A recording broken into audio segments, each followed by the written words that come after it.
আজকে নিয়ে এলাম আপনাদের সবার পরিচিত কোরিয়ান একটা জম্বি সিনেমা ট্রেন টু বুসানের গল্প নিয়ে। তো আমি শিওর অনেকে এই সিনেমা অলরেডি দেখে ফেলেছেন, আর এমনিতেও আমি আমার চ্যানেলে এমন রক্তারক্তি বা ভায়োলেটের সিনেমার গল্প তেমন একটা দেই না। তবে এটা আসলে কোনো সাধারণ জম্বি সিনেমা নয়, এই সিনেমায় একটা মন ছুঁয়ে যাওয়ার মতো গল্প আছে। আর এই গল্পটা বাংলাদেশে অনেকেই কভার করছে হয়তো, তারপরে আমিও করলাম, কারণ আমার অনেক বন্ধুরা কমেন্টে বলছিল যে একটা জম্বি সিনেমার গল্প বলার জন্য। গল্পের শুরুতেই আমরা একজন মিনি ট্রাক ড্রাইভারকে দেখতে পাই, যাকে তার ট্রাক সহ একটা স্যানিটাইজার স্প্রে দিয়ে জীবাণুমুক্ত করে সামনে পাঠিয়ে দেওয়া হয়। আর কিছু দূর যাবার পরে তার গাড়ির সাথে একটা হরিণের দুর্ঘটনা ঘটে যায়। আর প্রথম দেখায় হরিণটিকে মৃত মনে হলো, ট্রাকটি চলে যাবার পর কিছুক্ষণ পর অদ্ভুত ভাবে হরিণটি আবার দাঁড়িয়ে পড়ে, কিন্তু এবার হরিণটি আর আগের মতো ছিল না। তার চোখগুলো কেমন যেন ঘোলা হয়ে গিয়েছিল। তো যাই হোক, এখন সিন কাট হয়ে একজন শেয়ার মার্কেট কোম্পানির ম্যানেজারকে দেখানো হয়, যার নাম ছিল সিউক উক। সিউক উক, তো আমরা পুরো সিনেমা জুড়ে তাকে সিউক বলে ডাকবো। তো সে তার জুনিয়র একজন কলিগকে আদেশ করে যে বায়োটেক কেমিক্যাল কোম্পানির সব শেয়ারগুলো বিক্রি করে দাও। তার কলিগ প্রথমে সেই শেয়ারগুলো বিক্রি না করার জন্য বিভিন্ন ধরনের কারণ দেখালেও সিউক তার কথায়, তার সিদ্ধান্তে একদম অটল ছিল। সে শান্ত গলায় বলে, বিক্রি করে দাও। যাই হোক, সেদিনের মতো সিউক তার মেয়ের জন্য একটা উপহার কিনে বাড়িতে ফিরতে থাকে। আসলে সিউক আর তার স্ত্রী ডিভোর্স হয়ে গিয়েছিল কয়েক মাস আগে, কিন্তু সে তার মেয়েকে নিয়ে তার নিজের মায়ের সাথে একই বাড়িতে থাকতো। আর আজকে ছিল তার একমাত্র মেয়ে সুয়ানের জন্মদিন। সিউক তার জন্য কেনা উপহার নিয়ে মেয়ের সামনে হাজির হলে সুয়ান সেই উপহার দেখে আরো বেশি মন খারাপ করে ফেলে, কারণ এই সেম উপহার তার বাবা এর আগেও তাকে দিয়েছিল। আর বেচারি সুয়ান মায়ের থেকে আলাদা থাকার দরুন আজকে বাবার কাছে জেদ ধরে যে সে তার মায়ের সাথে দেখা করতে যাবে, তাও কালকেই যাবে। যেহেতু শেয়ার মার্কেটের কাজে সিউক অনেক ব্যস্ত থাকতো, সে আসলে তার মেয়েকে তেমন একটা সময় দিতে পারতো না। তাই সে এবার জন্মদিনের উপহার হিসেবে তার মেয়েকে আগামীকাল তার মায়ের কাছে অর্থাৎ বুসান শহরে নিয়ে যেতে রাজি হয়ে যায়। আর যথারীতি পরদিন সে তার মেয়েকে নিয়ে রওনা দেয় ট্রেন স্টেশনের দিকে। কিন্তু যাবার পথে তারা শহরে ঘটে চলা বেশ কিছু দুর্ঘটনা দেখার সম্মুখীন হয়। যাই হোক, স্বাভাবিক মনে করে তারা বাবা মেয়ে দুজনে ট্রেনে উঠে পড়ে, কিন্তু ট্রেন স্টেশন ছেড়ে যাবার আগে ট্রেনের ভেতরে বিনা টিকিটে একটা মেয়ে দৌড়ে উঠে যায়। আর এটি ছিল তাদের এই যাত্রার সবচেয়ে বড় দুঃস্বপ্ন, কারণ মেয়েটি কোনো এক কারণে তার পায়ে বেশ কিছু কাটা ক্ষত নিয়ে ট্রেনে উঠে পড়েছিল। এদিকে ট্রেন ছাড়ার কিছুক্ষণ পরে সিউক ঘুমিয়ে পড়ে, তাই তার বাচ্চা মেয়ে সুয়ান বাবাকে রেখে একাই বাথরুমে চলে যায়। আর এতক্ষণে পায়ে ক্ষত নিয়ে ট্রেনে ওঠা মেয়েটা প্রচন্ড অসুস্থ হয়ে যেতে শুরু করে। আর তাকে সাহায্য করার জন্য ছুটে আসে ট্রেনের এক মহিলা কর্মকর্তা, কিন্তু অসুস্থ মেয়েটি এতক্ষণে জম্বিতে পরিণত হয়ে গিয়েছিল। সাথে সাথে সে হামলা করে বসে সেই মহিলার উপর, আর যেন চোখের পলকে সেই মহিলা নিজেও জম্বি হয়ে যায়। এভাবে 1 থেকে 2, 2 থেকে 4, এভাবে হতে হতে পুরো বগিতে দৌড়াদৌড়ি শুরু হয়ে যায়। এতক্ষণে সিউ ঘুম থেকে উঠে তার মেয়েকে পাশে না দেখতে পেয়ে হন্য হয়ে খুঁজতে থাকে। আর এক পর্যায়ে বাথরুমের সামনে সুয়ানকে দেখতে পেয়ে সে জলদি তার মেয়েকে কোলে নিয়ে পালিয়ে আসতে থাকে পেছনের এক নিরাপদ বগিতে। আর তাদের পেছনে আসতে থাকে শত শত জম্বি, কিন্তু দরজা বন্ধ থাকায় জম্বিরা দরজা খুলে ভেতরে আসতে পারছিল না। তারা শুধু কাঁচ ভেদ করে মানুষদেরকে দেখে চিল্লা পাল্টা করছিল।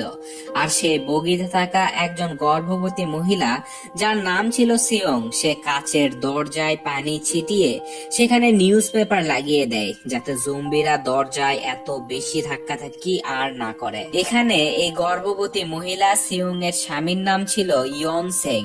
তো এখন পরিস্থিতি কিছুটা শান্ত হলে ট্রেনের চালক ট্রেনের ভিতরে রেডিও কমিউনিকেটর দিয়ে সবার সাথে যোগাযোগ করে জানায় যে ট্রেন আসলে বুসান অবধি নিয়ে যাওয়া সম্ভব নয়। সারা দেশব্যাপী এমন ভয়াবহ পরিস্থিতির জন্য ট্রেন দিয়াগু স্টেশন অবধি যাবে, কিন্তু সেখানে অনেক আর্মিরা আছে তাদের নিরাপত্তার জন্য, সুতরাং টেনশন করার কোনো কারণ নেই। তাই এখন তারা ট্রেন নিয়ে যেতে থাকে দিয়েগো স্টেশনের দিকে। কিন্তু পথিমধ্যে ট্রেনের এক যাত্রী কার সাথে যেন ফোনে কথা বলে জানতে পারে যে আসলে দিয়েগো স্টেশন একদমই নিরাপদ নয়। আর এই কথোপকথন শুনে ফেলে সিওক। তাই সে নিজেও তার একজন ক্লায়েন্টকে ফোন করে জানতে পারে যে সত্যি আসলে দিয়েগো স্টেশন এখন আর নিরাপদ নেই। সিওক তাকে বলে, আমি তোমাকে দামি দামি অনেকগুলো শেয়ার ফ্রিতে দিব, আমাদের দিয়েগো স্টেশন থেকে নিরাপদে বের করতে সাহায্য করো প্লিজ। আর এখন সিওকের ক্লায়েন্ট তাকে বলে, ঠিক আছে, তুমি তাহলে মেইন গেট দিয়ে বের না হয়ে পূর্ব দিকের ছোট গেট দিয়ে বের হইও, আমি সেখান থেকে তোমাকে রিসিভ করে নেব। আর এখন এক লম্বা সফর শেষ করে ট্রেন পৌঁছে যায় দিয়েগো স্টেশনে। যাত্রীরা ট্রেন থেকে নেমে দেখে স্টেশন পুরোটাই ফাঁকা পড়ে আছে। সবাই যে যার মতো মেইন গেট দিয়ে বেরোতে থাকে, কিন্তু সিওক তার মেয়েকে নিয়ে পূর্ব দিকের ছোট গেট দিয়ে বের হতে চায়। কিন্তু তখনই সিউকের পিছনে এক পাগল লোক, যে কিনা সিউকের ফোনের সব কথাবার্তা শুনে ফেলেছিল। আর এখন পূর্ব দিকের সে রাস্তায় একজন আর্মি অফিসার আসতে থাকে তাদের দিকে। আর সাহায্যের আশায় প্রথমে সেই পাগল লোকটি, তারপর সিউক নিজেও দৌড়ে যেতে থাকে তাদের দিকে। কিন্তু এখনই তারা দেখতে পায় এক ভয়াবহ সিন, কারণ আর্মি অফিসারদের পিছনে ছিল আরো অনেকগুলো জম্বি আর্মি অফিসার, ছুটে আসছে তাদেরকে ঘায়েল করতে। অপরদিকে মেইন গেট দিয়ে বের হতে থাকা যাত্রীদের উপরেও হাজার হাজার জম্বি হামলা করে দেয়। প্রাণপণে ছুটে বাঁচতে থাকে তারা সবাই, অনেক লোক মারাও যায় এখানে। আর এখনই একা দাঁড়িয়ে থাকা বাচ্চা সুয়ানের উপরেও এক জম্বি হামলা করে, কিন্তু তখনই সেখানে শ্যাং এসে সুয়ানকে বাঁচিয়ে নেয়। আর এই জম্বি হামলায় ট্রেনে তাদের সাথে থাকা একটা স্কুলের একদল বেসবল প্লেয়ারের মাঝে সবাই মারা যায়, শুধু একটা মাত্র ছেলে আর তার গার্লফ্রেন্ড কিম ছাড়া। আর এখন সিউক, স্যাং আর সেই হাই স্কুলের ছেলেটি অনেক সাহসিকতার সহিত জম্বিদেরকে আটকে দিয়ে বাকি যাত্রীদেরকে ট্রেন অবধি পৌঁছাতে সাহায্য করে। আর জীবন বাঁচাতে সুস্থ যাত্রীরা এক একজন এক এক কামরায় হুড়োহুড়ি করে ঢুকতে থাকে। আর এখন ট্রেনের চালক সেখানে থাকা সিওও নামের এক লোকের সাথে আলোচনা করে যে বুসান শহরই আসলে একমাত্র নিরাপদ শহর যেখানে এখনো অবধি ইনফেকশন ছড়িয়ে পড়েনি। তাই তারা ট্রেন ছেড়ে দেয় বুসানের উদ্দেশ্যে। আর এতক্ষণে অনেক কষ্টে দৌড়ে দৌড়ে ট্রেন ধরেও ফেলে সিওক, সাং আর হাই স্কুলের সেই ছাত্র। আর এখন তারা ট্রেনে উঠে সাং নিজের স্ত্রীকে ফোন করে জানতে পারে তার গর্ভবতী স্ত্রী সিওকের মেয়ে সুয়ানকে নিয়ে 13 নম্বর বগির একটা বাথরুমে আটকে রয়েছে। আর সেই স্কুলের ছাত্রটি তার গার্লফ্রেন্ডকে ফোন করে জানতে পারে তার গার্লফ্রেন্ডও নিরাপদ একটা বগিতে অনেকগুলো লোকের সাথে আছে। স্কুলে সেই ছেলেটি তার গার্লফ্রেন্ড কিমকে বলে, আমরা তোমাদের বগিতে আসছি। কিম তো অনেক খুশি হয়ে গিয়ে বগিতে থাকা বাকি লোকজনদেরকে বলে দেয় যে আমার বন্ধুরা এখানে আসছে। কিন্তু বগিতে থাকা সিওও ছিল খুবই স্বার্থপর একজন মানুষ। সে ট্রেনে সবাইকে বলে, আমরা এই নিরাপদ বগিতে বাইরের কাউকে ঢুকতে দেব না। কি গ্যারান্টি আছে যে ওরা আমাদের কামড়াবে না, আমাদের ইনফেক্টেড করবে না? যাই হোক, এদিকে সিওক, সাং আর হাই স্কুলে সে ছাত্র তৈরি হতে থাকে 13 নাম্বার বগি অবধি যাবার জন্য। আর তারা এক দুঃসাহসিকের মতো সামনে আসা সকল জম্বিদেরকে একে একে মেরে এগিয়ে যেতে থাকে সামনের দিকে। আর এখনই ট্রেন চলে আসে একটা টানেলের ভেতরে।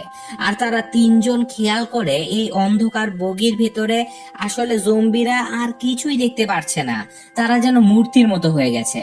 আর এখন জম্বিদের এই অন্ধত্বের সুযোগ নিয়ে তারা ধীরে ধীরে করে পৌঁছে যায় সুয়ানদের বগিতে।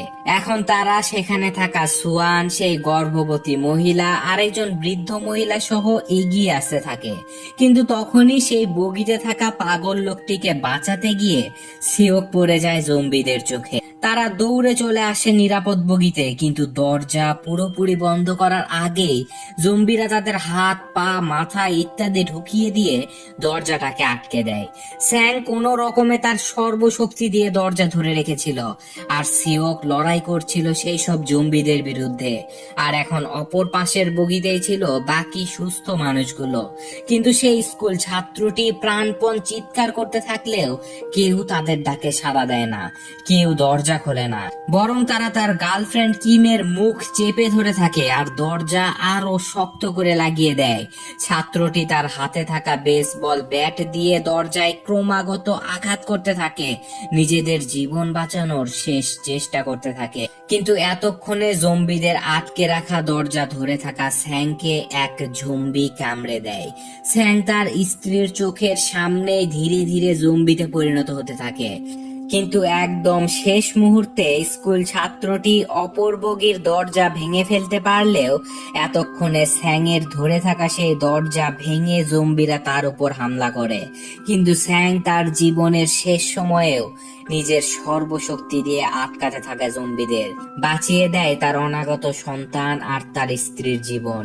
আর কোনো রকমে প্রাণ নিয়ে তারা কয়েকজন সেই নিরাপদ বগিতে পৌঁছাতে পারলেও তাদের সাথে থাকা সেই বৃদ্ধ মহিলাটি আর স্যাংয়ের এ যাত্রায় জম্বিদের হাতে মারা পড়তে হয়। আর এখন নিরাপদ বগিতে পৌঁছে সেই স্বার্থপর সিওও এর উপরে হামলা করে বসে সিওক। সে তাকে বলে, তোমার জন্যই তারা দুজন মারা গেল, তুমি যদি আগে দরজা খুলতে তাহলে তারা এ যাত্রায় বেঁচে যেত। কিন্তু সিও উল্টে বগির সবাইকে বলে, এরা হয়তো ইনফেক্টেড, এদের সবাইকে অন্য বগিতে পাঠিয়ে দাও, নয়তো এরা আমাদের সবাইকে মেরে ফেলবে। আর সেই বগিতে থাকা বাকি সবাই একত্র হয়ে সেই বগিতে ঢোকা স্কুল ছাত্র, সিওক, তার মেয়ে সুয়ান, স্যাংয়ের গর্ভবতী স্ত্রী আর সেই পাগল লোকটিকে পাশের একটা কামরায় পাঠাতে চায়। আর এখন সেই স্কুল ছাত্রের গার্লফ্রেন্ড তাকে বলে, আমিও তোমার সাথে যেতে চাই, আমাকেও নিয়ে চলো। আর এখন তারা 6 জন মিলে চলে যায় পাশের একটা বগিতে। কিন্তু নিরাপদ এই বগিতে বসে থাকা এক মহিলাকে দেখে খুবই আপসেট মনে হচ্ছিল। আসলে এই বগিতে ঢোকার আগে স্যাংয়ের সাথে যে মহিলাটি মারা গিয়েছিল সে ছিল তারই আপন বোন। আর এই মহিলাটি এই বগিতে থাকা স্বার্থপর লোকদের জন্য তার বোনকে হারিয়ে ফেলেছে। আর মহিলাটি এই বগিতে থাকা স্বার্থপর লোকদেরকে একটা উচিত শিক্ষা দিতে নিজেই সামনে এগিয়ে গিয়ে সেই জম্বি ভর্তি কামরার দরজা খুলে দেয়। আর মুহূর্তে স্বার্থপর লোকদের উপরে নেমে আসে এক ভয়াবহ ধ্বংসলীলা, মারা যায় প্রায় সবাই। আর এখন ট্রেন থেমে যায় আর ট্রেনের চালক রেডিওর মাধ্যমে বলে যে সামনে রেল লাইন নষ্ট হয়ে গেছে, এই ট্রেন দিয়ে আর যাওয়া যাবে না। আমি বাঁ দিকের একটা ট্রেনে করে বুসানে যাব, আর যারা আমার কথা শুনতে ও বুঝতে পারছো তারা সবাই বাঁ দিকে সে ট্রেনের দিকে চলে এসো। আর এখন দেখানো হয় ধ্বংসলীলা চলা সেই বগিতে স্বার্থপর লোকটি আর একজন রেল কর্মকর্তা টয়লেটের ভিতরে লুকিয়ে তাদের প্রাণ বাঁচিয়ে নিয়েছিল। কিন্তু ট্রেন চালকের এমন কথা শুনে লোকটি তার সাথে থাকা রেল কর্মকর্তাকে জম্বিদের মাঝে ধাক্কা দিয়ে নিজে সেখান থেকে পালিয়ে বেরিয়ে চলে আসে। এদিকে বেঁচে যাওয়া সিউকের দল বাঁ দিকে ট্রেনের দিকে চলে যাচ্ছিল, কিন্তু তখনই একটা জ্বলন্ত ট্রেন দ্রুত গতিতে এসে তাদের ট্রেনের সাথে এক ভয়াবহ দুর্ঘটনা ঘটায়। আর সেই দুর্ঘটনার দরুন তারা সবাই দলছুট হয়ে যায়। আর সেই স্কুল ছাত্র আর তার গার্লফ্রেন্ড বাঁ দিকে যাবার জন্য একটা ট্রেনের দরজা খোলার জন্য প্রাণপণ চেষ্টা করতে থাকে। কিন্তু হঠাৎই পেছন দিক দিয়ে সেই বগিতে চলে আসে সেই স্বার্থপর লোকটি। সে সেই স্কুল ছাত্রের গার্লফ্রেন্ড কিমকে ধাক্কা দিয়ে জম্বিদের সামনে ফেলে দেয় আর নিজে সেখান থেকে পালিয়ে চলে যায়। কিন্তু সেই স্কুল ছাত্র তার গার্লফ্রেন্ডকে এই অবস্থায়ও একা ছাড়ে না। সে জম্বি হতে থাকা তার গার্লফ্রেন্ডকে সাহায্য করতে গেলে মেয়েটি তার গলায়ও কামড়ে দেয়। আর তাদের দুজনের যাত্রা এখানেই শেষ হয়ে যায়। আর এখন সেই স্বার্থপর লোকটি নিজেকে বাঁচাতে প্রাণপণে দৌড়াতে থাকে, কিন্তু সেই লোকটি পা মচকে রেল লাইনের উপরেই পড়ে যায়। আর এটি দেখে সরল মনে তাকে সাহায্য করতে চলে আসে ট্রেনের চালক। কিন্তু নিজে একটা কামড় খাবার পরেও সেই স্বার্থপর লোকটি ট্রেনের চালককে ধাক্কা দিয়ে ফেলে দেয় সেই জম্বিদের মাঝে, আর নিজে সেই বাঁ দিকে ট্রেনের দিকে দৌড়াতে দৌড়াতে উঠে চলে যায়। বেচারা ট্রেনের চালক এখানে মারা যায়।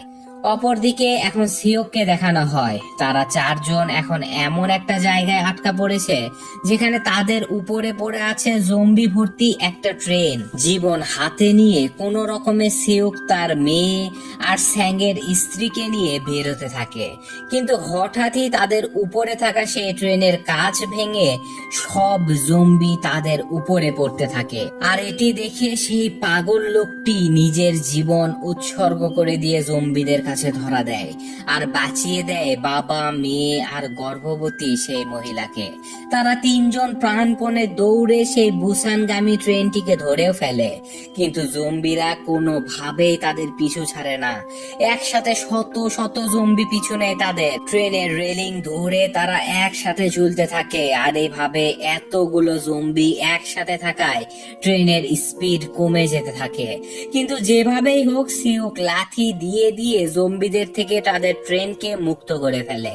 কিন্তু এখন সিউক সেই ট্রেনের চালকের ঘরে গিয়েই দেখে সেখানে সেই স্বার্থপর লোকটি এতক্ষণে জম্বিতে পরিণত হয়ে গেছে।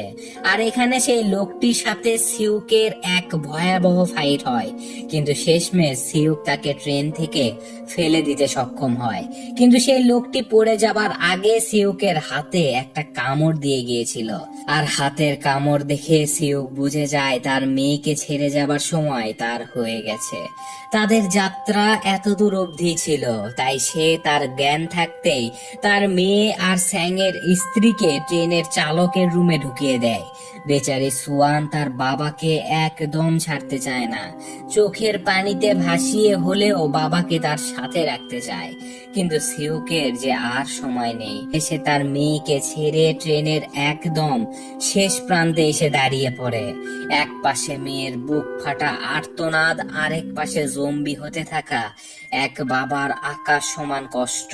সিউক এমন সময়েও মনে করতে থাকে তার মেয়েকে প্রথমবার কোলে নেয়ার কথা, প্রথমবার সে ফুটফুটে মুখটা দেখা। আর এসব স্মৃতি মনে করতে করতে সে নিজে লাফ দেয় ট্রেন থেকে, নিজের মেয়েকে বাঁচাতে বিসর্জন দেয় তার নিজের জীবন। আর এখন দেখানো হয় স্যাংয়ের স্ত্রী আর সোয়ান দুজনেই পৌঁছে গেছে বুসান অবধি। সেখানে আর্মিরা দেয়াল তুলে বন্দুক নিয়ে বসেছিল। তারা প্রথমে তাদেরকে জম্বি ভেবে শুট করে দিতে চাইলেও পরে তারা দেখতে পায় দুজন আসলে মানুষ। আর সোয়ান আনমনে বাবাকে হারানোর পর বাবার স্মৃতিতে গান গেয়ে চলেছিল, আর গান শুনে আর্মিরা তাদের সুস্থ মানুষ হিসেবে ধরে নিয়ে তাদেরকে বাঁচিয়ে নেয়। গল্প মোটামুটি এখানেই শেষ হয়ে যায়, কিন্তু যদি আমরা খুঁজতে যাই যে ভাইরাস আসলে কিভাবে ছড়ালো, তাহলে সোজাসুজি আমরা দোষ সিউককে দিতে পারি। হ্যাঁ, ঠিকই শুনেছেন, এই গল্পের নায়ক সোয়ানের বাবা সিউক, তার জন্যই কিন্তু এই ধ্বংসলীলা শুরু হয়েছে। কারণ গল্পের শুরুর সিনে আসলে সিউকের শেয়ার বিক্রি করার যে একটা সিন থাকে, এটাই সে নিজে ইচ্ছা করে করেছিল অতিরিক্ত লাভবান হওয়ার জন্য। আর এখানে সিউক যখন সে বায়োটেক কোম্পানির সব শেয়ার বিক্রি করে দেয়, তখন সেই কোম্পানিটি ভয়াবহ লসের সম্মুখীন হয়।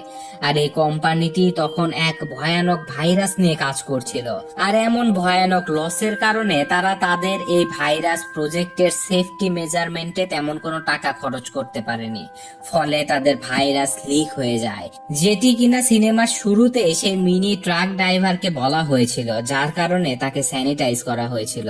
মূলত সেই হরিণটিও সেই লিক হওয়া ভাইরাসে আক্রান্ত হয়ে জম্বি হয়ে গিয়েছিল। তো গল্প মূলত এটা আমার দেওয়ার ইচ্ছা ছিল না, কারণ অনেকে গল্প অলরেডি করছে, তারপরেও দিলাম কারণ আমার চ্যানেলে কোনো কোরিয়ান মুভি নাই।